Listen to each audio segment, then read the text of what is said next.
नमस्कार. हॅलो सह्याद्रीमध्ये मी वैष्णवी कानविंदे पिंगे सर्व रसिक प्रेक्षकांचं मनापासून स्वागत करते. मंडळी, शुभ दुपार आणि आजचा दिवस हा म्हणजे 21 जून हा सगळ्यात मोठा दिवस आहे. त्यामुळे तो सत्कारणी तर लावला पाहिजेच. पण आजच्या दिवसाचं आणखीन एक महत्त्व म्हणजे आजचा दिवस हा आंतरराष्ट्रीय योगा दिन म्हणून साजरा केला जातो. म्हणजे हा सर्वात मोठा दिवस, ही सगळ्यात मोठी दुपार किंवा सगळ्यात मोठा हा जो प्रहर आहे त्या प्रहराचा सदुपयोग करून आपल्या आरोग्यासाठी प्रत्येकाने काही मिनिटं काही तास तरी दिलेच पाहिजेत. आणि आंतरराष्ट्रीय योगा दिन हा स्वतःसाठी आपल्या प्रत्येकाच्या स्वास्थ्यासाठी प्रत्येकाने योगा करून किंवा योगाच्या द्वारे आपण कायमच आसन करून तो साजरा करण्याचा प्रकल्प किंवा एक प्रयत्न केला पाहिजे. तर मंडळी, आजच्या दिवसानिमित्त आजचा विषय आहे की आंतरराष्ट्रीय योगा दिनानिमित्त आंतरराष्ट्रीय योगा दिनानिमित्त विशेष कार्यक्रम आम्ही सादर करणार आहोत. आणि हा विशेष कार्यक्रम आपल्याशी गप्पा मारायला, आपल्याशी चर्चा करायला आणि आपल्याला मार्गदर्शन करायला आपल्यासोबत आज इकडे स्टुडिओमध्ये उपस्थित आहेत समर्थ व्यायाम मंदिर या जगप्रसिद्ध संस्थेचे मानद मुख्य कार्यवाह आणि प्रमुख प्रशिक्षक, तसंच योगा अभ्यासक आणि योगा प्रशिक्षक आणि जागतिक योग क्रीडा महासंघाचे सदस्य श्री उदयजी देशपांडे. नमस्कार सर. आणि तुम्हालाही योग दिनाच्या खूप खूप शुभेच्छा आहेत. धन्यवाद. मंडळी, आपल्याला योगा हा आपल्या आयुष्याचा एक भाग आहे आणि तो प्रत्येकाने अवलंबलाच पाहिजे. तर मंडळी, तुम्हालाही अनेक प्रश्न असू शकतात. आता आपण जे प्रत्येक गोष्टी ऑनलाईन किंवा स्क्रीनकडे बघून करतो त्यावेळेला तुमच्या मनामध्ये खूप प्रश्न, खूप अडचणीही उभ्या राहू शकतात. त्यामुळे तुम्हाला जर काही प्रश्न असेल तर आज आमच्या या स्क्रीनवरून तुम्ही आम्हाला जरूर विचारा. आमचे संपर्क दूरध्वनी क्रमांक आहेत 022 2490 8050, 022 2498 8050. तर मंडळी, आजचा हा योग दिनानिमित्तचा विशेष कार्यक्रम आणि त्याच्यामध्ये सगळ्यांचं पुन्हा एकदा मनापासून स्वागत. योग दिनानिमित्त आज आपण एक ध्वनिचित्रफित पाहूया आणि कार्यक्रमाची सुरुवात करूया.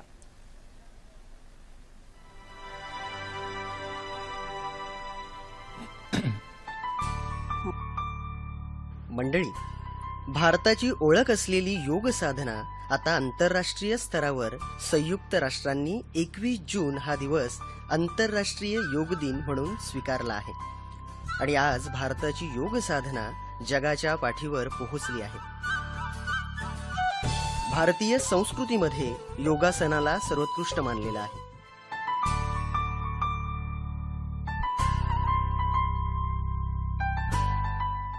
योगामध्ये यम, नियम, आसन, प्राणायाम, प्रत्याहार, धारणा, ध्यान, समाधी आदींचा समावेश आहे.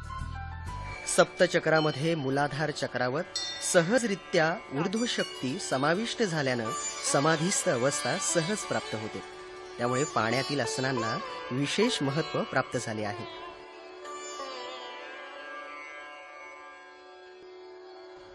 एकवीस जून जागतिक योग दिनानिमित्त संपूर्ण देशासह महाराष्ट्र आणि मुंबईत पूर्वतयारी सुरू झाली आहे.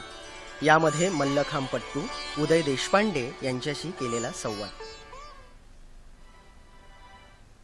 मंडळी, आत्ता जी ध्वनिचित्रफित बघितली त्याच्या माध्यमातून योगा हा विविध प्रकारे, विविध ठिकाणी आणि कसा कुठेही करता येऊ शकतो याचं एक छोटंसं प्रात्यक्षिकच मिळालं. त्या एव्हीमध्येच आपले उदयजी देशपांडे हे स्वतः प्रात्यक्षिक शिकवत होते आणि आज ते स्वतः आपल्यासोबत इकडे आपल्याशी चर्चा करायला, आपल्याला मार्गदर्शन करायला उपस्थित आहेत. तर मी त्यांनाच पहिला प्रश्न विचारते. सर, आज आंतरराष्ट्रीय कीर्तीचा योगा दिन आहे आणि हा योगा दिन आजच्या दिवशी आखण्याचं कारण काय आहे? प्रामुख्याने भारताचे माननीय पंतप्रधान नरेंद्रजी मोदी यांनी 27 सप्टेंबर 2014 मध्ये राष्ट्रकुल महासंघाच्या आमसभेमध्ये हा प्रस्ताव मांडला की 21 जून हा दिवस संपूर्ण जगभर एक आंतरराष्ट्रीय योग दिवस म्हणून साजरा केला जावा आणि 11 डिसेंबर 2014 मध्ये युनोच्या आमसभेने त्याला मान्यता दिली आणि मग 2015 पासून हा दिवस एक आंतरराष्ट्रीय योग दिन म्हणून केवळ भारतातच नव्हे तर संपूर्ण जगामध्ये 193 देशांमध्ये हा साजरा व्हायला सुरुवात झाली। एक प्रकारचं एक वातावरण निर्मिती, ठिकठिकाणी काही योगासनांचे वर्ग, काही योग प्रात्यक्षिक, काही योगाबद्दलच्या प्रश्नमंजुषा किंवा परिसंवाद, असं एक उत्साहवर्धक वातावरण यामुळे निर्माण झालं आणि जाती जमातींमधली असलेली तेढ म्हणा, शत्रुत्व म्हणा, याला कुठेतरी काटशह देऊन आपण एक विश्व वसुधैव कुटुंबकम, एक सामंजस्याची, शांतीची भावना, आंतरिक मानसिक स्वास्थ्य वाढवण्यासाठी केलेले प्रयत्न, या दृष्टीने या आंतरराष्ट्रीय योग दिनाचं महत्त्व एक अनन्यसाधारण आहे असं म्हणता येईल। नक्कीच नक्कीच 7 वर्ष सातत्याने हा आंतरराष्ट्रीय योग दिन साजरा केला जातोय आणि आता व्हॉट्सअपच्या माध्यमातून किंवा एकामेकांना मेसेजिंग करण्याच्या माध्यमातून लोक जेव्हा शुभेच्छांचा भरघोस पाऊस पडतात त्यावेळेला कळतं की लोकांच्या मनातही योग दिनानिमित्त किती महत्त्व आहे। आता या 7 वर्ष हा जो प्रकल्प राबवला जातोय त्याच्यामुळे काय फरक पडत गेलाय का लोकांच्या मानसिकतेत आणि एकंदरच वृत्तीमध्ये? निश्चितपणे फरक पडतो। आपण म्हणतो माणूस हा समारंभप्रिय असतो किंवा आरंभशूर असतो, सुरुवातीला सगळे उत्साहाने करतात, पण त्यातलं सातत्य कायम राहणं। योग दिन म्हणजे फक्त 21 जूनला आसनं केली म्हणजे विषय संपला असं नसून जे काय आपण करू ते सातत्य ठेवणं, नियमितपणे ते चालू ठेवणं हे खूप महत्त्वाचं आहे। आणि म्हणून ज्यावेळेला 2015 साली याला सुरुवात झाली त्यावेळेला महाराष्ट्र शासनाचे तत्कालीन मंत्री विनोदजी तावडे, शिक्षण मंत्री आणि क्रीडा मंत्री यांच्या अध्यक्षतेखाली एक समिती नेमली आणि त्या योग समितीमध्ये आपण भाग्यशाली आहोत की महाराष्ट्रामध्ये इतक्या योग संस्था आहेत। अगदी विवेकानंद केंद्र आहे, सदाशिवराव निंबाळकर यांची योग विद्या निकेतन आहे, हंसाबेन मेहता यांची एक योगा इन्स्टिट्यूट आहे किंवा BKS अय्यंगार यांचं योग संस्था आहे, जनार्दन स्वामी योगाभ्यासी मंडळ नागपूरचं आहे, औरंगाबादची योग महासमिती आहे किंवा गुरुकुल किंवा योगपीठ हे डॉक्टर विश्वास मंडलिक, गंधार मंडलिक यांची त्र्यंबकेश्वरची नाशिकची संस्था आहे, योगविद्याधाम आहे, अंबिका योग कुटीर ज्याचे निकम गुरुजी यांची संस्था किंवा घंटाळी मित्र मंडळाचे श्रीकृष्णजी व्यवहार, अशा इतक्या संस्था आहेत, पतंजली योगपीठ, प्रजापिता ब्रह्माकुमार ईश्वरीय, या सगळ्या संस्थांच्या प्रतिनिधींची ती एक महासमिती गठन करण्यात आली आणि 4 वर्ष मी निमंत्रक म्हणून त्या समितीवर काम करण्याची मला संधी मिळाली आणि या प्रत्येक संस्थेशी मी निगडीत झालो, जिल्ह्यांमध्ये जाऊन बघितलं। ठिकठिकाणी योगाच्या निमित्ताने खूप चांगले चांगले उपक्रम राबवले गेले। काही ठिकाणी योग सप्ताह, त्यांची योग शिबिरं आणि आता तर यावर्षी आपण पाहतो ठिकठिकाणी ऑनलाईन कोचिंग, योगासनांचे प्रशिक्षण वर्ग असे सुरू झालेत। या सगळ्या समितींनी खूप त्यांच्या सभा झाल्या, बैठका झाल्या नाशिकला, औरंगाबादला आणि त्यातून मग एक महाराष्ट्रामध्ये योगपीठ निर्माण व्हावं। महाराष्ट्राच्या शाळेमध्ये योगासनांचा एक सिलेबसमध्ये, अभ्यासक्रमामध्ये योगासनांचा समावेश व्हावा। प्रत्येक वर्गानुसार 5वीच्या वर्गाला, 8वीच्या वर्गाला, 10वी कुठले योगासनं असावीत, कशी असावीत, एवढे सगळे योग शिक्षक आहेत त्यांचे कुठेतरी स्टँडर्डायझेशन व्हावं, अशा अनेक योजना, एक प्रस्ताव तयार केले आणि ते शासनाकडे पाठवले। मला खात्री आता सरकार जरी बदललं असलं तर लवकरच या सगळ्या संकल्पनाला कुठेतरी अंमलात आणण्याचा योग येईल आणि त्याची आम्ही वाट बघतो की लवकरात लवकर ह्या कामाला सुरुवात व्हावी। नुसतं योग दिवस एक दिवस साजरा करून हा प्रश्न सुटणार नाही। अगदी खरंय, अगदी खरंय। आता हे एवढ्या सगळ्या संस्था आहेत, म्हणजे प्रेक्षक हो, महाराष्ट्रामध्ये तुम्ही कुठेही असा, रादर जगामध्ये कुठेही असाल तरी तुम्हाला योग शिकणं हे याच्यापासून कोणीही अडवू शकत नाही। आजच्या काळात तर नाहीच नाही, जिकडे ऑनलाईनचं माध्यम खुलं झालंय तिकडे, पण तरी देखील महाराष्ट्रात सर्व ठिकाणी योग चालतं, तसंच जगभरामध्ये देखील सगळीकडे योगा प्रशिक्षण होतं नाही का? निश्चितपणे। आणि ह्याचं कारण असं आहे की आपण बाजारात कुठली एक छोटीशी वस्तू जर विकत घेतली, एक मोबाईल घेतला, एक टीव्ही घेतला किंवा एक आपण ट्रान्झिस्टर घेतला, एक वॉशिंग मशीन घेतलं, फ्रीज घेतलं, तरी त्या वस्तूबरोबर आपल्याला एक माहितीपत्रक मिळतं आणि त्याच्यामध्ये या वस्तूचा वापर कसा करावा, काय करावं, काय करू नये ह्याची माहिती दिलेली असते। या वस्तूचं आयुष्य कसं वाढवावं, त्याची खराबी होण्यापासून कसं टाळावं याची माहिती त्याच्यात दिलेली असते. पण या भूतलावरती जेव्हा आपण जन्म घेतो ना, तेव्हा असं कुठलं माहितीपत्रक आपल्याला मिळत नाही. आणि मग या देवाने दिलेल्या शरीररूपी देणगीचा आपण कळतपणे नकळतपणे जे करायला पाहिजे ते करत नाही, जे नको करायला पाहिजे ते आपण करतो. आणि त्याच्यामुळे या यंत्राची आपण हानी पोचवतो. आणि मग अगदी ऐन तारुण्यामध्येच आपल्याला वेगवेगळे औषधं घेणं, डॉक्टरांकडे जाणं, वेगळे उपचार करणं आणि मग कणत कुठत आयुष्य काढणं ह्याच्यातच आपल्याला समाधान मानावं लागतं. त्यामुळे योगशास्त्र आपल्याला शिकवतं की या शरीररूपी देणगीचा तुम्ही कसा वापर करावा, काय करावं म्हणजे याची आयुर्मर्यादा वाढू शकेल. तुम्हाला कुठल्याही प्रकारचं परावलंबित्व न येता तुमच्या संपूर्ण व्यक्तिमत्वाचा एक इमोशनल म्हणा किंवा एक बौद्धिक म्हणा, एक शारीरिक म्हणा, आध्यात्मिक म्हणा, हा विकास कसा होईल हे शिकवणारं शास्त्र म्हणजे योगशास्त्र. याला कुठल्याही धर्माची जातीची काही आवश्यकता नाही. कुठल्याही धर्माच्या जातीच्या माणसाला हे नक्की शिकता येईल आणि त्याचा वापर करून त्यांनी स्वतःचा विकास करावा हे या योगशास्त्राचा इंगित आहे. नक्कीच. मला ना उदय सर, मला एक खूप क्युरिओसिटी आहे, खूप उत्सुकता एका गोष्टीची की योग अभ्यास हा बरेच जण करतातही आणि आजकाल त्यांनी सगळ्यांनी अंगीकारला देखील. वेगळ्या वेगळ्या वयोगटातली लोक करतात. पण तुम्ही 4 पावलं पुढे जाऊन समर्थ व्यायाम मंदिराच्या माध्यमातून योगाला एका खूप वेगळ्या उंचीवर नेलंय. म्हणजे रोप मल्लखांबाच्या माध्यमातून योगासनं, एवढी कठीण कठीण योगासनं तुमच्या त्या समर्थ व्यायाम मंदिरामधल्या सगळ्या मुली करतात वेगळ्या वेगळ्या वयोगटातल्या, की ते म्हणजे बघताना अचंबित व्हायला होतं. हे कसं काय साध्य केलं? महामुनी पतंजली यांनी ज्या वेळेला योगासनांची सुरुवात केली की योगशास्त्र त्यांनी सांगितलं, त्यावेळेला त्यांच्यासमोर उद्दिष्ट होतं एक आध्यात्मिक प्रगती, मोक्षप्राप्ती.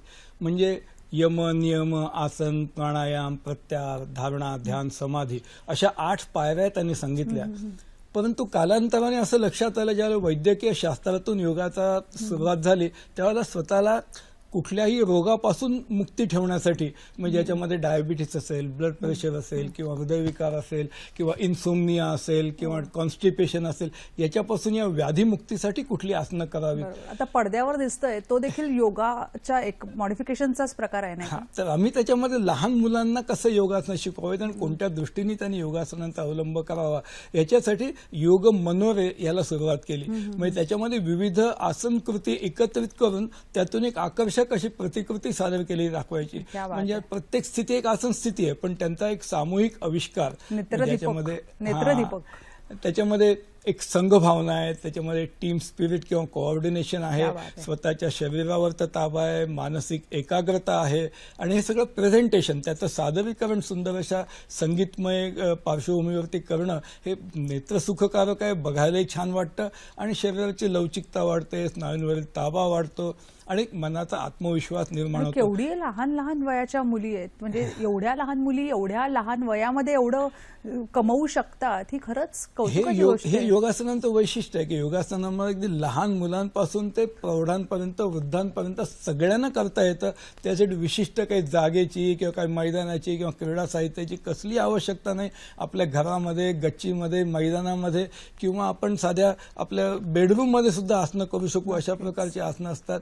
आणि त्याच्यामध्ये केवळ बाह्य स्नायूच नव्हे तर पचन संस्था, श्वसन संस्था, हृदयाभिसरण संस्था आदी अंतर्गत संस्थांना सुद्धा खूप चांगला व्यायाम मिळतो. बरोबर आहे. म्हणजे आपल्या आयुष्यमानाचा डबल डेकर, एकावरती 1-2 चक्रासनं केलेली क्या बात आहे. हस्तपाद अंगुष्ठासन, चक्रासन, बाप गंड भेरुंडासन.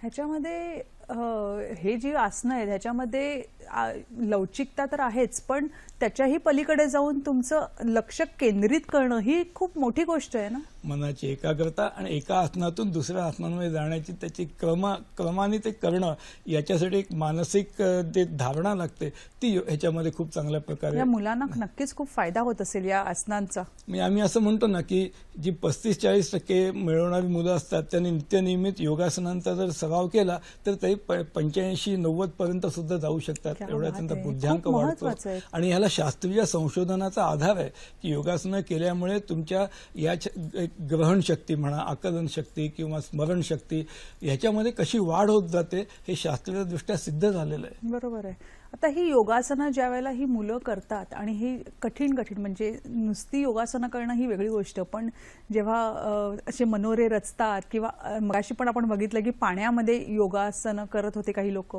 तर ह्याच्यातून अधिकचा काय फायदा होऊ शकतो शरीराला?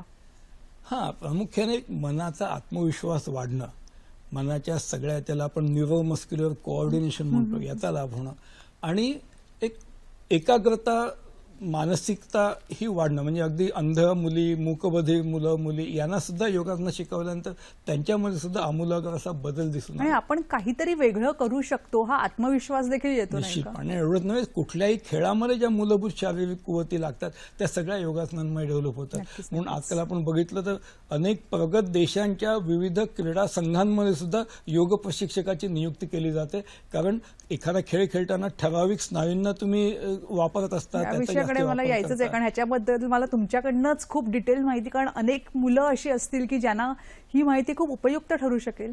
मंडळी, योगामध्ये आपल्याला शांत बसणं, मनाची एकाग्रता करणं हे अत्यंत गरजेचं असतं. त्याच्यामुळे आपण खूप काही कमवू शकतो हे आत्ताच सरांनी आपल्याला सांगितलं. आता वेळ आहे विश्रांतीची. 2 मिनिटं शांत बसा, मनाची एकाग्रता करा, कारण आम्ही पुन्हा भेटायला येतच आहोत.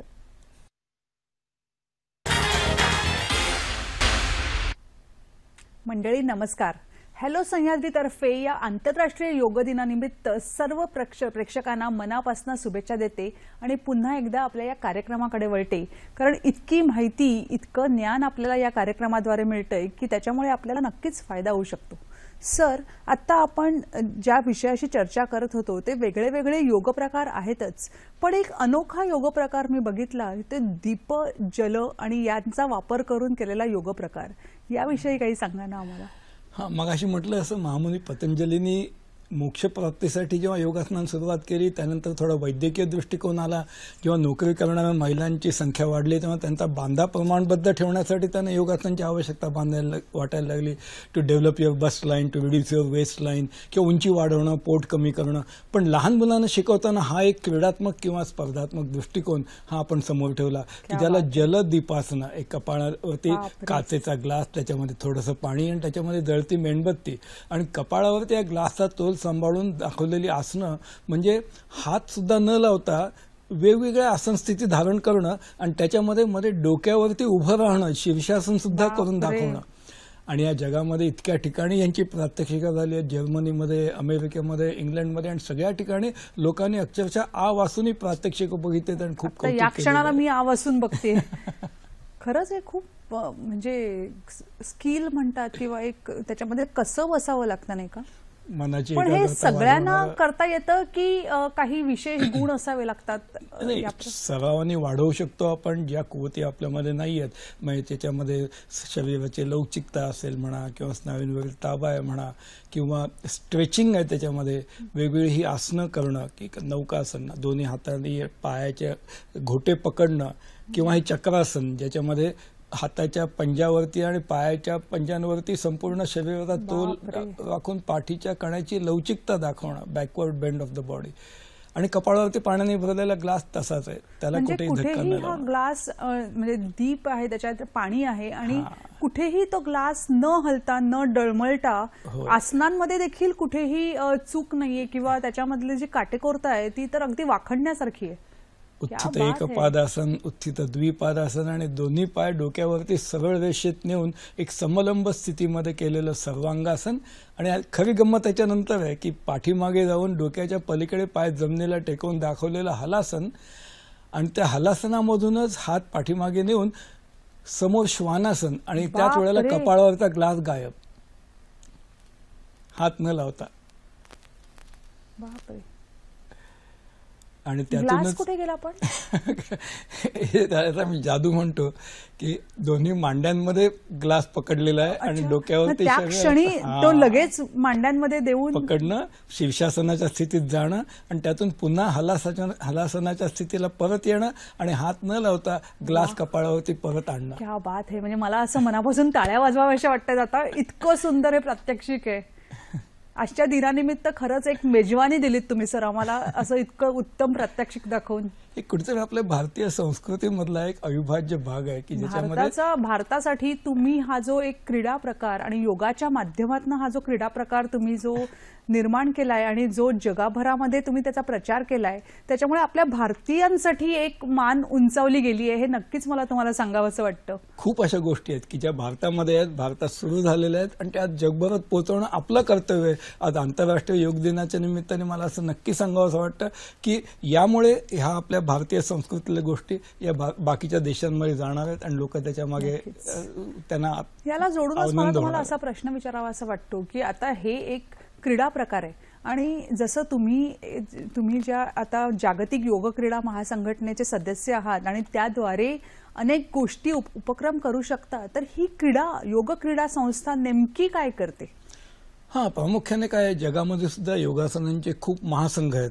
इटलीमध्ये, पोर्तुगालमध्ये वेगवेगळ्या लोकांनी महासंघ स्थापन केलेले आहेत. तसंच भारतामध्ये सुद्धा योगासनांच्या खूप राष्ट्रीय संघटना आहेत. या सगळ्यांचं विलिनीकरण करून एक चांगली संस्था निर्माण व्हावी आणि त्याच्यामध्ये जगभरात सगळीकडे चांगल्या म्हणजे त्याच्यात अटीतटीची स्पर्धा असेल, त्याच्यामध्ये पण एकमेकावरती कुरघोडी न करता एकमेकांच्या सहाय्याने पुढे जाण्याचा जो मार्ग असेल त्याच्यासाठी स्वामी रामदेवजी यांच्या अध्यक्षतेखाली ही इंटरनॅशनल योगा स्पोर्ट्स फेडरेशनची स्थापना झाली आणि बेंगलोरच्या स्वामी विवेकानंद योग अनुसंधान केंद्र या एक डीम्ड युनिव्हर्सिटीचे चॅन्सलर असलेले डॉक्टर नागेंद्रजी हे त्याचे महासचिव आहेत आणि डॉक्टर संजय मालपाणी आणि अशी अनेक चांगली मंडळी भारतातल्या वेगळ्या ठिकाणातून इतर देशातून आलेली मंडळी एकत्र येऊन त्यांनी हा एक आंतरराष्ट्रीय क्रीडा योग महासंघ निर्माण केलेला आहे. त्यातला राष्ट्रीय क्रीडा योग महासंघ आहे, तर महाराष्ट्राप्रमाणे निरनिराळ्या राज्यांमधले घटक त्यांचे आहेत आणि योगासनच्या स्पर्धा घेणं आणि योगासनांची एक हेल्दी, ज्याला आपण एक चांगल्या प्रकारे वाढ कशी करता येईल आपल्याला, त्यांची जुनी नावं, त्यांचे जुने हे कायम ठेवून आपल्याला जगभरात कसं त्याचा प्रचार करता येईल हा प्रयत्न या महासंघाच्या वतीने होतो आणि जवळजवळ 30 देश त्याला आता संलग्न झालेले आहेत आणि योगाची एक चांगली हेल्दी वाढ ह्याच्यातून आपल्याला पाहायला मिळणार आहे. मला या निमित्ताने तुम्हाला असं विचारावं असं वाटतंय, योगा दिनानिमित्त विशेष हा प्रश्न आहे की आता भारतामध्ये साधारण काय अंदाज आहे की किती लोक योगासनं करतात नित्यनियमाने? खरं सांगू का, मी मगाशी जी काही नावं घेतली मोजकी वानगी दाखल घेतलेली नावं आहेत, पण महाराष्ट्रामध्ये इतक्या संस्था आहेत अगदी जागोजागी योगासनांचे वर्ग चालू करतात. म्हणजे मी कुठेतरी शिकतो, मी त्याच्यामध्ये काय प्रमाणपत्र मिळवतो किंवा त्यात थोडं ज्ञान मिळवतो आणि मी माझ्या घरामध्ये किंवा माझ्या जागेमध्ये योगासनांचे वर्ग चालू करतो. काही जण खरोखरच अगदी निरलसपणे हे काम करतायत, काही जण अर्थार्जनाचं साधन म्हणून किंवा एक पैसे कमवण्याचा मार्ग म्हणून योगासनांचे वर्ग काढतायत. पण यामुळे समाजाला त्याचा खूप फायदा होतोय आणि योग लाखो लोक ह्याच्यामध्ये आज कार्यरत असतील. हरकत नाही ना, त्याच्यामुळे जर योगाचं कार्य जर होतंय तर समाजाचं आरोग्य चांगलं राखण्यासाठी या गोष्टींचा खूप फायदा होतो. फोन येतोय, तर शंकर देशमुख भंडाऱ्यावरनं आपल्याला संपर्क करतायत. शंकरजी नमस्कार. Hello hello Shankarji. हॅलो. हा बोला बोला. नमस्कार. हॅलो. बोला, आवाज ऐकू येतोय तुमचा. हा मॅडम, मी म्हणतो सर, अगोदर आंतरराष्ट्रीय योग दिनाच्या शुभेच्छा. शुभेच्छा, धन्यवाद. बोला बोला, प्रश्न काय आहे तुमचा? सर, मी देशपांडे सरांना एक प्रश्न विचारना चाहतो सर. मी एक फिजिकल टीचर आहे सर. हा बोला, तुम्ही प्रश्न विचारा तुमचा. शाळेतले शिक्षक आहात. सर, योग जे आहेत आपले योग जेवणानंतर जे योग आहेत, हा सर, त्याच्याबद्दल विचारायचंय का तुम्हाला? जे काही योगासने आहेत त्याच्यापासून धन्यवाद. परिणाम होण्याच्या काही हे आहे का सर? त्यांची मला महत्वाची जानकारी पाहिजे सर. ठीक आहे, धन्यवाद. त्यांनी असा प्रश्न विचारलाय की आपण जे योगासनं करतो तर जेवणानंतर करायचे काही आसनं आहेत का, आणि जर काही आसनं आपण करत असू तर त्याचे काही दुष्परिणाम आहेत का? खूप चांगला प्रश्न आहे. वास्तविक आपण शाळेतले शिक्षक आहात, त्यामुळे आपल्यासमोर ते आव्हान आहे की मुलांपर्यंत पोहोचवताना काय काळजी घेतली पाहिजे आणि काय करू नये ह्याचा प्रयत्न केला पाहिजे. प्रामुख्याने योग दिन जेव्हा 15 जूनला 21 जूनला चालू करायचं त्याच वेळेला हा प्रश्न आला होता की 21 जून मध्ये सगळीकडे पावसाळा असतो तेव्हा कसं करायचं काय करायचं हा सुद्धा आपला प्रश्न निगडीत आहे की मधल्या सुट्टीमध्ये मुलांनी डबा खाल्ल्यानंतर त्याने योगासनं करावी का किंवा जेवणानंतर योगासनं करावीत का आणि कुठली करावीत. साधारणपणे जेवल्या खाल्ल्यानंतर एक तासभर तरी जाऊ द्यावा, त्यानंतर कुठली आसनं करू नयेत आणि त्याच्यानंतर आपण करायची असतील तरी आपण पोटावरती जास्ती ताण येणार नाहीत अशा प्रकारची आसनं करावीत ज्याच्यामध्ये आपल्याला काही स्ट्रेचिंगची आसनं असतील, ताडासन असेल किंवा पादहस्तासन असेल आणि हळूहळू मग आपण त्याची इंटेन्सिटी काय ती वाढवायची असतील तशी आसनं करावीत. म्हणजे वज्रासन वगैरे हा, पण वज्रासन पचनासाठी असेल, चांगलं. पद्मासन असेल की ज्यामुळे पोटातील डायजेस्टिव्ह सिस्टीम जी आपली पचन संस्था आहे त्याला विश्रांती मिळाली पाहिजे, त्याच्यावर ताण येता कामा नये ही दक्षता आपल्याला घेणं क्रमप्राप्त आहे. प्रश्न खूपच चांगला होता कारण मंडळी आपण कुठच्या वेळेला आणि कशी करावी आणि मार्गदर्शन हे खूप महत्वाचं असतं आणि त्याच्याबद्दल आपण बोलूयाच. पण मंडळी आता वेळ आहे छोट्याशा विश्रांतीची.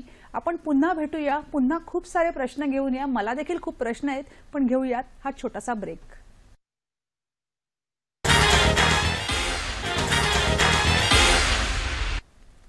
मंडळी उदयजी देशपांडेंनी आतापर्यंत योग म्हणजे त्यांनी स्वतः वयाच्या 3ऱ्या वर्षापासून या योग अभ्यासामध्ये पाऊल ठेवलं आणि आता सातत्याने इतकी वर्ष अनेक वर्ष ते आपल्या योग अभ्यासाला त्यांनी आपलं सर्वस्व देऊ केलंय. अनेक विद्यार्थ्यांना म्हणजे त्यांची गणतीच नाहीये, फक्त मुंबईतली नाही, महाराष्ट्रातली नाही, भारतातली नाही, तर जगभरातले अनेक विद्यार्थी आहेत आणि गेले 2 वर्ष कोरोनाच्या काळामुळे जरी अडसर आला असला तरी झूमच्या माध्यमातून किंवा ऑनलाईनच्या माध्यमातून त्यांनी आपलं हे योग प्रशिक्षणाचं कार्य सातत्याने आणि नियमाने चालू ठेवलेलंच आहे. त्याच्याबद्दल सर तुमचे खूप आभार आहेत कारण या काळामध्ये जेव्हा मानसिक स्वास्थ्य हरवलंय, ज्यावेळेला शारीरिक स्वास्थ्य कळायला काहीही सुधारायला काहीही सोय नाहीये, अशा वेळेला तुम्ही तुमचं हे कार्य चालू ठेवलं ते खूप फायद्याचं ठरलंय. तर मला असं विचारायचं आहे की ह्याच्यासाठी काही विशेष वय असतं का किंवा विशेष प्रशिक्षण प्रत्येकाला प्रत्येक वेळेलाच मिळू शकतं असं नाही, तर काय करावं या बाबतीत? खरं हा योगा भागच असा आहे की ज्याच्यामध्ये लहान मुलांपासून ते वृद्धांपर्यंत कोणालाही करता येतो. अगदी मोठे अधिकारी असतील, राजकीय नेते असतील किंवा गायक, नर्तक, वादक, संगीतकार, अभिनेते कोणी असतील किंवा हाऊसवाईफ घरामध्ये काम करणाऱ्या महिला असतील, बँकेत किंवा सरकारी कार्यालयात काम करणाऱ्या महिला असतील, अगदी तुरुंगातले कैदी असतील, त्यांना सुद्धा योगासनं करण्याची गरज आहे. याचं कारण प्रत्येकाला शेवटी देवाने शरीर दिले आणि शरीराची निगराणी करणं आणि त्याची कार्यक्षमता वाढवणं यासाठी योगासनांसारखा दुसरा कुठलाही रामबाण उपाय नाहीये. त्यामुळे प्रत्येकानेच योगासनं करायला पाहिजेत, मात्र थोडंसं मार्गदर्शन घेऊन एखाद्या योग वर्गामध्ये जाऊन आपल्या शरीराला साजेल अशी कुठली आसनं आहेत आणि आपण कुठली आसनं करावीत आणि कुठली करू नयेत याबद्दलचं एक तज्ञाचं मार्गदर्शन कधी कधी बऱ्याच जणांचं असं होतं की मी आता वयाच्या या टप्प्यावर आहे, आता कुठे मी सुरू करू, मी लहान असताना पाहिजे तर करू शकलो असतो. हा एक फार मोठा गैरसमज आहे लोकांचा की पूर्वी तर म्हातारे झाल्यानंतर त्यांनी योगासनं करावी असं समजलं जायचं. तरुणांनी किंवा मुलांनी काही योगासनांकडे जायची गरजच नाही, पण असं नाहीये. अगदी लहान मुलांनी सुद्धा योगासनं करावीत, विद्यार्थ्यांनी करावीत. तुम्ही त्या लहान मुलांचा उल्लेख केलाय आणि समोर हा व्हिडिओ आलाय आणि त्याच्याबद्दल आम्हाला काहीतरी सांगा ना, खूप उत्सुकता आहे. हा, तर या मुली आपल्याला दाखवणार आहेत एक छान अशी योगासनांची मनोरे की मगाशी म्हटलं तसं की विद्यार्थ्यांना त्यांच्या शालेय अभ्यासक्रमामध्ये सुद्धा त्यांचा बुद्ध्यांक वाढवण्यासाठी त्यांची स्मरणशक्ती असेल, त्यांची आकलन शक्ती असेल, त्यांची मनाची एकाग्रता असेल, हे वाढवण्यासाठी योगासनांचा खूप चांगला फायदा होतो. मात्र त्यांना जर एका जागी बसून नुसतं कर म्हटलं की ते कंटाळतात. त्यामुळे अशा प्रकारच्या नाविन्यपूर्ण योग मनोरे म्हणजे विविध योगासनांच्या स्थिती एकत्रित करून त्यातून दाखवलेली आकर्षक अशी प्रतिकृती ही आपण आता या ठिकाणी बघतोय की या ठिकाणी एक सामूहिक सूर्यनमस्कार त्या घालून दाखवत आहेत की ज्याच्यामध्ये पंडित श्रीपाद दामोदर सातवळेकर यांच्या अष्टांग प्रणिपाताचं आसन सूर्यनमस्काराचं एक प्रात्यक्षिक आहे की हाताच्या बोटांपासून ते पायाच्या बोटांपर्यंत शरीराच्या प्रत्येक भागाला व्यायाम आणि केवळ बाह्यस्नायू नव्हे तर पचन संस्था, श्वसन संस्था, रुधिराभिसरण संस्था यांना सुद्धा उत्कृष्ट असा व्यायाम हा आपल्या पारंपरिक सूर्यनमस्कारामध्ये मिळतो. आणि सूर्यनमस्कारामध्ये असं म्हटलं जातं की सगळी आसनं येऊन जातात, म्हणजे पुढे वाकणारी आसनं आहेत, मागे वाकणारी आसनं आहेत, स्ट्रेचिंग शरीराला ताण देणारी आसनं आहेत आणि मग त्यातूनच एक प्रकारची सामूहिक कृती आणि त्याच्यामध्ये प्रत्येक आसन स्थिती एकत्रित करून त्यातून असे सुंदर असे शीर्षासनाने जुळवलेली सुंदर कमान, समोर हस्तपादांगुष्ठासन, अशा विविध आसन कृती एकत्रित करून दाखवलेला हा योग मनोरा आहे. क्या बात है. बढिया. आणि विशेष म्हणजे ह्याच्यामध्ये कुठेही कोणाचीही कृती ही पाठीपुढे नाहीये. जे एक जो समन्वय लागतो सिंक्रोनायझेशन इतका सुंदररित्या साधतायत ही लोक. म्हणजे ही एक कॉटन मर्चंट्स असोसिएशन यांचं जागतिक अधिवेशन होतं. 173 देशातून लोक या ठिकाणी आलेली होती. हा NCPA ला झालेला कार्यक्रम आहे आणि त्याच्यामध्ये या बाहेरच्या देशातून आलेल्या लोकांना पारंपरिक भारतीय काय दाखवावं हा प्रश्न होता. कोणी म्हणाल त्यांना भांगडा दाखवूया, कोण म्हणाल त्यांना गरबा दाखवूया, पण त्यात एक जण होते ते म्हणाल नाही यांना आपण योगासनांची प्रात्यक्षिकं दाखवूया. आणि ती दाखवल्यानंतर एवढी त्यांना सगळ्यांना आवडली की त्याच्यानंतर सगळ्या प्रतिनिधींनी आयोजकांचं खूप अभिनंदन केलं. आता साधे पश्चिमोत्तानासन, पादहस्तासन, त्याच्यावरती ताडासन, एक ट्रिपल डेकर मनोरा. म्हणजे किती शरीराच्या स्नायूंवर ताबा आहे, तोलाचं कसब आहे. बापरे.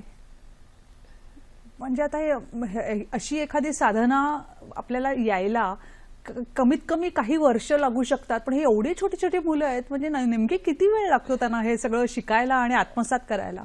समर्थ व्यायाम मंदिरात आम्ही वयाच्या 5व्या वर्षी सुरुवात करतो आणि मग जसं म्हणतात की गुळाच्या भोवती मुंगळे येतात, ते गुळाला तोंड पण लावत नाहीत, पण एकदा त्यांनी त्या गुळाला तोंड लावलं की त्यांना त्याची जी गोडी लागते की तुम्ही त्यांना बाजूला करू शकत नाही. तशी मुलं एकदा व्यायामशाळेत आली की ती त्याच्यामध्ये एवढी या सगळ्या गोष्टींमध्ये एवढी रमतात ते आणि त्याच्यातून त्यांना खूप चांगला फायदा झालेला दिसतो.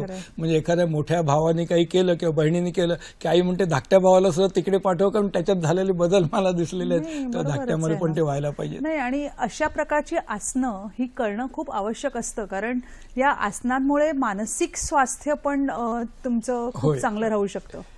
मला तुम्हाला आणखीन असं विचारायचंय की आता सध्याच्या काळामध्ये प्रत्येक मुलं काहीतरी एक्स्ट्रा करिक्युलर ऍक्टिव्हिटी करत असतात. म्हणजे कोणी क्रिकेट खेळतं, फुटबॉल खेळतं, टेनिस खेळतं. तर या सगळ्या खेळासोबत, म्हणजे हे तर बाह्य खेळ आहेतच, पण या सगळ्यासोबत योगाचं प्रशिक्षण घे असं त्यांना विशेष करून सांगण्यात येतं. तर हे असं का?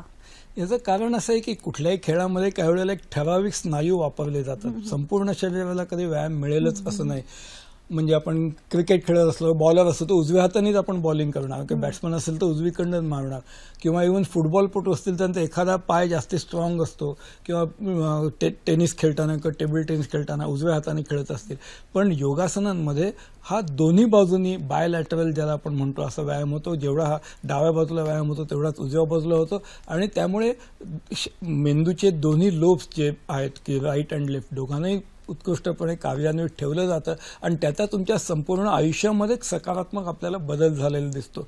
आणि म्हणून मग योगासनं करताना आपोआप त्यांचा आत्मविश्वास वाढतो, त्यांच्या शारीरिक कुवती त्याच्यामध्ये वाढ झालेली दिसते. म्हणजे बऱ्याचशा प्रगत देशांमध्ये सुद्धा त्यांच्या विविध क्रीडापटूंना त्यांच्याबरोबर योगासनांचा प्रशिक्षक दिला जातो, त्यांच्या खेळामध्ये एन्हान्समेंट, वाढ होण्यासाठी, कौशल्य वृद्धी होण्यासाठी, आणि त्याची खूप आवश्यकता आहे असं मला वाटतं. खरंय खरंय. आता हे झाले बाह्य खेळ, पण जी मुलं चेस सारखे खेळ खेळतात किंवा जे काही घरामध्ये बसून किंवा एका जागी बसून नुसते खेळच नाही, तर आता सध्याच्या काळामध्ये एका जागी बसून ऑफिसचं काम चालतंय, एका जागी बसून शाळेचं काम चालतंय, अशा मुलांना योगाचे काय फायदे होतात? मगाशी सांगितल्याप्रमाणेच की निसर्गाचा नियम आहे, ज्या गोष्टींचा तुम्ही वापर करत नाही त्याच्या ॲबिलिटीज कमी कमी होत जातात. आणि त्यामुळे आपण बैठे खेळ खेळताना, मग भले कॅरम असेल किंवा पत्त्यांचे खेळ असतील किंवा चेस असेल, तुम्ही काही तुमच्या कुवतींचा वापर करतात पण बाकीच्या गोष्टींचा वापर होत नाही. आणि मग त्याच्यामुळे आपल्याला शरीराला वेगवेगळ्या स्नायूंना, जॉईंट्सना व्यायाम देण्यासाठी म्हणून अशा प्रकारच्या हालचाली काही करण्याची खूप गरज असते की ज्याच्यामुळे आपण शरीरामध्ये ज्या वेळेला एक रक्ताभिसरण संस्था आहे, ज्याच्यामध्ये हृदय एक पंप आहे की ज्याच्यामुळे त्या हृदयाच्या आकुंचन प्रसरणामुळे संपूर्ण शरीरामध्ये रक्त पोचवलं जातं.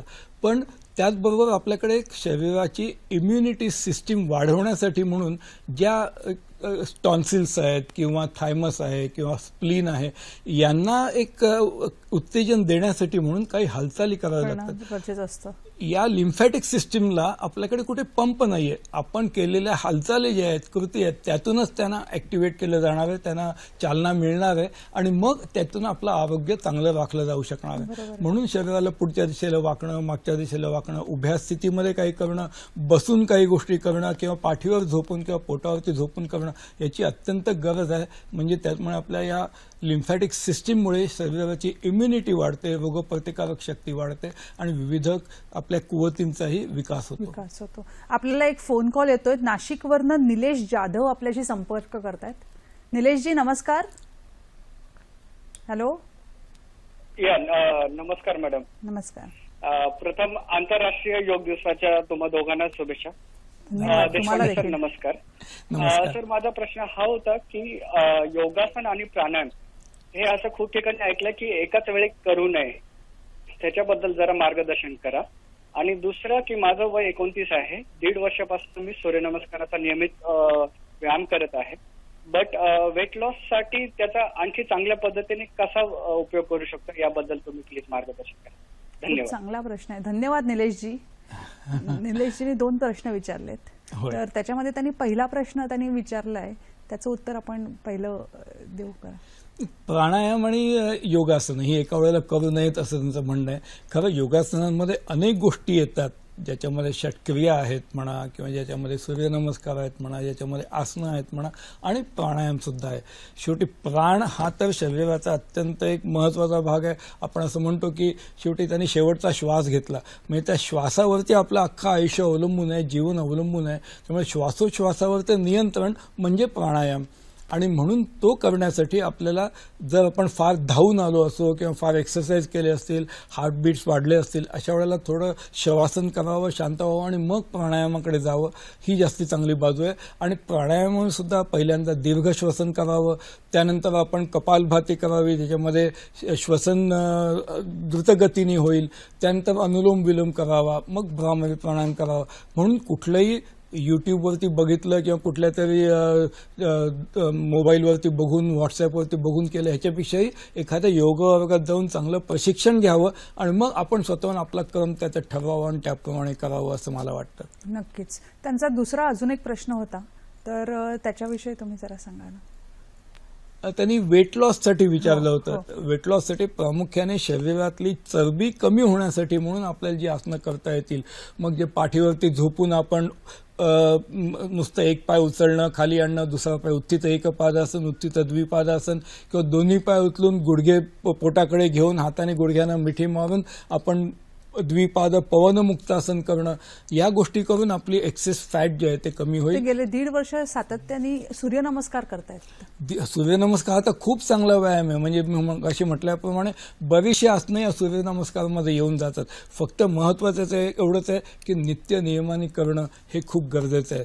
आम्ही योगासनांची प्रात्यक्षिकं दाखवतो, त्याच्यामध्ये अशी कठीण कठीण आसनं बघून काही वेळेला असे प्रश्न विचारतात लोक की यातलं सगळ्यात कठीण आसन कुठलं आहे. त्यावेळेला आम्ही त्यांना सांगतो की सातत्यासन हे सगळ्यात कठीण आहे. तुम्ही नियमितपणे जर कराल तर कुठलंही आसन तुम्हाला कठीण नाहीये. त्यामुळे आपोआप तुमच्या शरीरावरचा ताबा वाढेल, तुमचं एक्सेस फॅट जे आहे, चरबी आहे ती कमी होईल आणि तुमचं वेट लॉस सुद्धा निश्चितपणे होईल.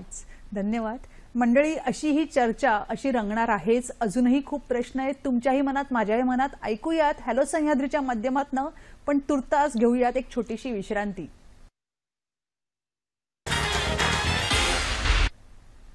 नमस्कार मंडळी. करोनासारख्या महामारीने सध्या जगावरती जो विळखा घातलाय आणि या विळख्यातनं कसं बाहेर पडावं याचं उत्तर कदाचित योग हेच असावं. कारण योगाच्या माध्यमातून आपली लवचिकता आणि आपली इम्युनिटी आणि आपल्या मनावरचा ताबा यामुळे आपण करोनासारख्या असंख्य विकारांना आपण नाहीसं करू शकतो, नाही का सर? अगदी खरं आहे. विशेषतः ना या लॉकडाऊनमध्ये म्हणा किंवा काही जणांच्या नोकऱ्या गेल्या आहेत, काही जणांची जवळची माणसं गेलेली आहेत परत न येण्यासाठी, आणि यामुळे माणसांच्या मनावर ते नियंत्रण कुठेतरी कमी झालेलं आहे किंवा काय एक भकासपणा, एक प्रकारचं वैफल्य, एक प्रकारची भीती, अशी एक अनामिक भीती त्यांच्या मनामध्ये. आणि मग काही वेळेला घरातल्या लोकांबरोबर परस्पर संबंधांमध्ये बिघाड निर्माण झालेले आहेत. छोट्या छोट्या कारणावरून माणसं ॲग्रेसिव्ह होत आहेत किंवा भांडणं होत आहेत.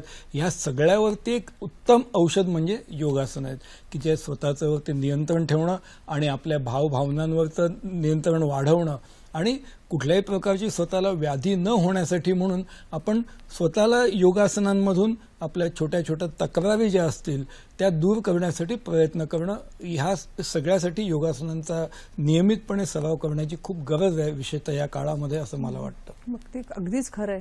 मला तुम्हाला अजून एक विचारायचं होतं की श्वास किंवा लंग्सचं फंक्शनिंग आणि योगा हे खूप एकमेकांशी जोडलेलं आहे, नाही का? अगदी खरं आहे. आणि म्हणूनच आता मध्ये कॅनडामध्ये एक कंपनी आहे, त्या कंपनीने एक नेझल स्प्रे निर्माण केलेला आहे की ज्याच्यामुळे नायट्रिक ऑक्साईडची पातळी वाढते नाकांमधली आणि धमन्यांमधली, आणि त्याचा तुम्हाला फायदा होतो म्हणून.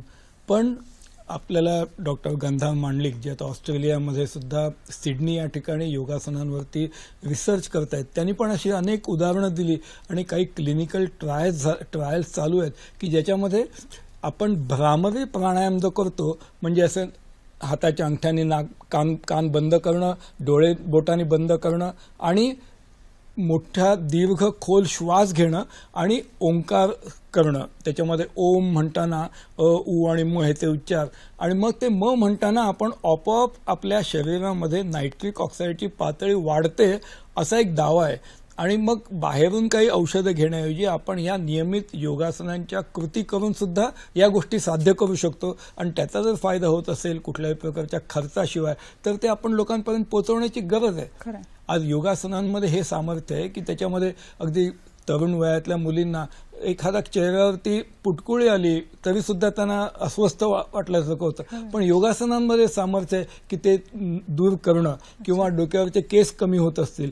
आता ह्याचं मार्केटिंग करण्याची खूप गरज आहे. आज फेअर अँड लवली किंवा अशा प्रकारच्या प्रोडक्ट्समधनं हे मार्केटिंग खूप केलं जातं, पण आपल्या योगासनांमध्ये सुद्धा हे सामर्थ्य आहे की तुमचं पोट कमी करणं असेल, तुमचा बांधा प्रमाणबद्ध करणं असेल, तुमच्या चेहऱ्यावरचा तजेला वाढवणं असेल, आणि ह्याच्यासाठी कुठली आसनं करावीत आणि ती कशी करावीत याच्या जर चांगलं मार्केटिंग केलं, त्याचं पॅकेजिंग करून लोकांना दिलं, तर लोकांमध्ये योगासनांबद्दल निश्चितपणे आवड निर्माण होईल. नक्कीच. यम, नियम, आसन आणि प्राणायाम असं हे जी 4 सूत्री आहे याच्याविषयी कायम बोललं जातं.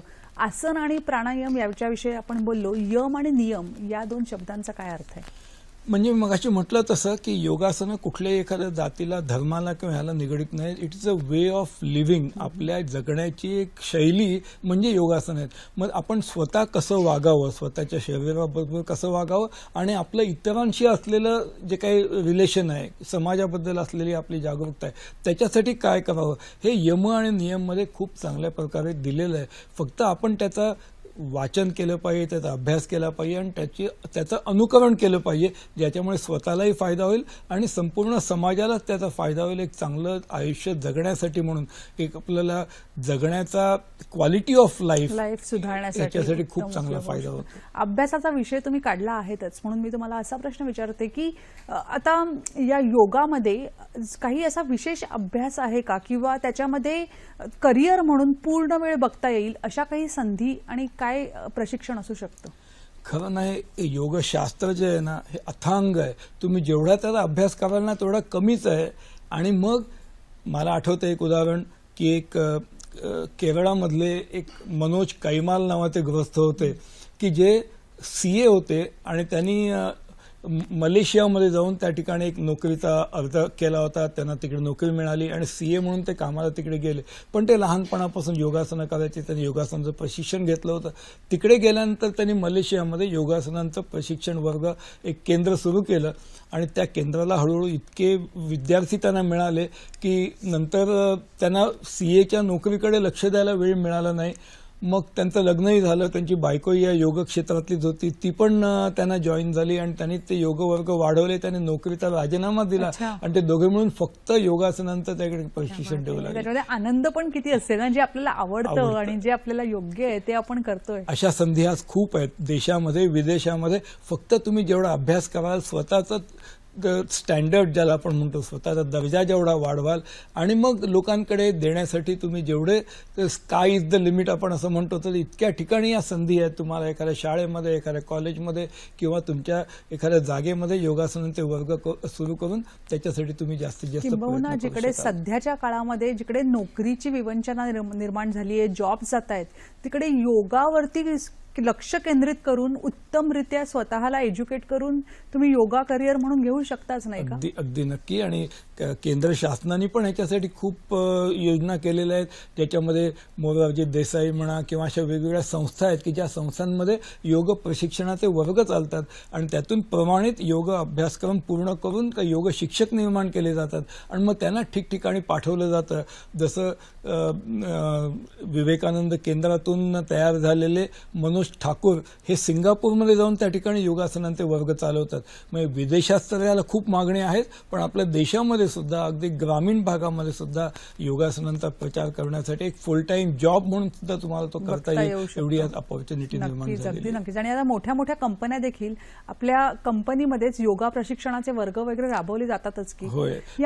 आता ह्या सगळ्या कार्यक्रमामध्ये तुम्ही आम्हाला इतकी उत्तम माहिती दिली, इतकं सगळं ज्ञान दिलं, तर मला असं विचारायचं आहे की आजचा जो आंतरराष्ट्रीय योग दिन आहे त्या निमित्ताने सगळ्या प्रेक्षकांना, म्हणजे ज्याच्यामध्ये लहान मुलं असतील, वृद्ध असतील, महिला असतील, व्यावसायिक असतील, या सगळ्यांना करता येईल असा कोणता सोपा योगा प्रकार आहे की जो प्रत्येकाने नियमित रोज केलाच पाहिजे? आपल्याला आयुष मंत्रालयाने एक योगा प्रोटोकॉल म्हणून जाहीर केलेला आहे, ज्याच्यामध्ये थोडीशी पहिल्यांदा प्रार्थना आहे, त्याच्यानंतर आपण कुठली आसनं करावीत, उभं राहून कुठली, बसून कुठली, झोपून कुठली, या आसनांचा क्रम दिलेला आहे, ती किती वेळा करावीत आणि कशा पद्धतीने करावीत याची ऑडिओ व्हिज्युअल एड्स उपलब्ध आहेत. लिटरेचर त्याच्यावरती उपलब्ध आहे. तर मला असं वाटतं की मी माझा व्यवसाय काही असो, मी विद्यार्थी असो, शिक्षक असो किंवा एखादा काम करणारा असो, डॉक्टर असो, मला हा योगा प्रोटोकॉल आहे हा दररोज केला पाहिजे. हा केल्यामुळे मला माझं आरोग्य तर चांगलं राखता येईलच आणि शेवटी ही आपल्या भारताची एक सांस्कृतिक, आपल्या भारताचा ठेवा आहे हा, तो आपण नाही जतन केला तर कोण करणार आहोत. त्यामुळे आपण ह्याच्याकडे जास्त लक्ष द्यावं, त्याचा अभ्यास करावा आणि मग तो जास्तीत जास्त ठिकाणी पसरवण्यासाठी आपल्या कुटुंबामध्ये, मग आपल्या सोसायटीमध्ये, मग आपल्या विभागामध्ये ठिकठिकाणी त्याचा जास्तीत जास्त प्रचार आणि प्रसार करावा असं मला जाता जाता आम्हाला एक सगळ्या प्रेक्षकांना आणि मला देखील एक संदेश तुमच्याकडनं ऐकायचा आहे आजच्या दिनानिमित्त. संदेशमध्ये हाच आहे की योगासनं हा आपला धर्म झाला पाहिजे. योगासनं हे आपण नियमित करण्याचं एक आपलं आचरण झालं पाहिजे आणि कुठल्याही प्रतिकूल परिस्थितीमध्ये सुद्धा आपण स्वतःचा निभाव लागण्यासाठी, म्हणजे बाहेर खूप पाऊस पडत असेल आणि मला जायचं आहे, मी पाऊस तर काय थांबवू शकत नाही, पण मग मी काय करतो, मी एक छत्री घेतो किंवा मी रेनकोट घेतो. योगासन हे तुमचं कवच आहे, ते तुम्ही जर नियमितपणे केलं तर ते तुम्हाला रक्षण करण्यासाठी स्वतःचं आणि त्याबरोबर आपल्या कुटुंबाचं रक्षण करण्यासाठी खूप उपयोगी ठरेल. त्यामुळे प्रत्येकाने योगाचा अवलंब करावा, हाच आजच्या निमित्ताने योग आंतरराष्ट्रीय योग दिनाच्या निमित्ताने संदेश म्हणता येईल. सर, खूप खूप धन्यवाद. आज तुम्ही इकडे आलात आणि आम्हाला इतकं उत्तमरित्या मार्गदर्शन केलं. मंडळी, आजचा दिवस म्हणजे 21 जून हा सगळ्यात मोठा दिवस मानला जातो. कदाचित योग आपल्यात अवलंब करण्यासाठी हा उत्तम दिवस, हा त्याचं एक कदाचित योगायोग असेल, एक त्याच्यामध्ये काहीतरी एक अर्थ असेल. तर मंडळी, सकाळी उठा, आपण जे श्वास घेतो प्रत्येक श्वासाचं महत्त्व असतं ते जाणून घ्या. त्या श्वासावरती तुम्ही लक्ष केंद्रित करा आणि तिकडूनच तुमच्यातल्या योग प्रशिक्षणाची किंवा योग आत्मसात करण्याची सुरुवात होऊ शकते. आपलं शरीर जे प्रत्येक ठिकाणी आपण व्यवहार करतो त्या शरीरावरती लक्ष केंद्रित करा, उत्तम योगा प्रशिक्षण घ्या आणि स्वतःला निरोगी करा. एवढंच आजच्या दिनानिमित्त मला तुम्हाला सांगावंसं वाटतं. आज ही चर्चा खूप रंगली. या दिनानिमित्त आज घरी जाताना आपण सगळेच खूप काही घेऊन जाणार आहोत. तर मंडळी, असेच आपण विविध विषय घेऊन भेटत राहूया आपल्या या कार्यक्रमात हॅलो सह्याद्रीमध्ये. धन्यवाद. सुरुवात होऊ शकते. आपलं शरीर जे